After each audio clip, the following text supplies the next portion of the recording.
Hello guys, IRCC has announced a big change to study permits.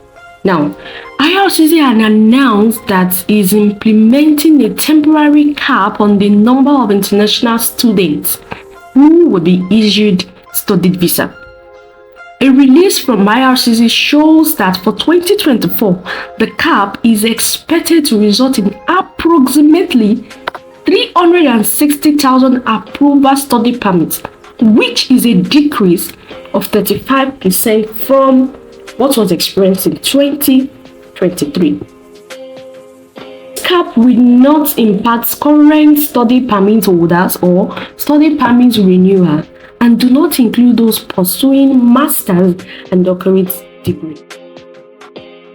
Henceforth, for every study permit application submitted to IRCC, it will also require an attestation letter from the province or territory. The province or territory are expected to establish a process of issuing their letters no later than March 31st, 2024.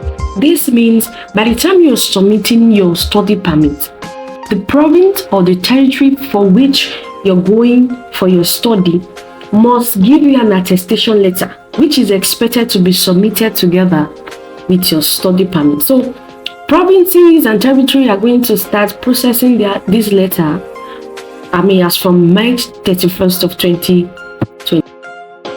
The change is that IRCC says that open work permits will only be available to spouses of international students in master's and doctorate degree. So you need to note this, which means if you're pursuing master's and doctorate degree, is the only reason why IRCC is going to issue open work permits to your spouse. Then the spouses of international students in other level of study like undergraduate or college program will no longer be eligible to open work permits. But IRCC made big changes to the international student program, including doubling the cost of living requirements for international students, rising from $10,000 to $20,630 Canadian dollars. This was said to help international students better prepare for the actual cost of living in Canada. Now, see for yourself in the news that I have. A temporary 2-year cap on new international student permits. It is the latest in a series of measures to improve program integrity and set international students up for the success in order to maintain a sustainable level of temporary residence in Canada as well. Miller says this year Canada will cap the number of international students at 364,000. This is going to be in effect for 2 years, and it's a decrease of over 30%.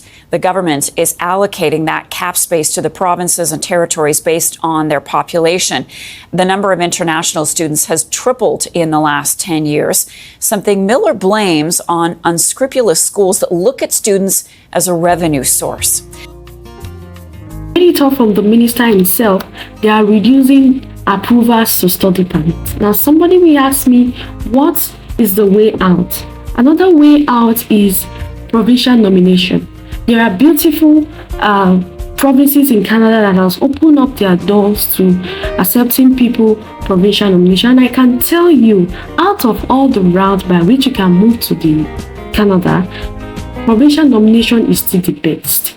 On this channel, I'm going to be uploading ways that you can move to Canada with provincial nomination. A beautiful gateway, especially if you're an health worker. Stay tuned to this channel, subscribe, and I'm going to be uploading, they're going to be doing a job fair for people in healthcare and other routes. So I'm going to be uploading them on this channel. So subscribe to this channel and get value.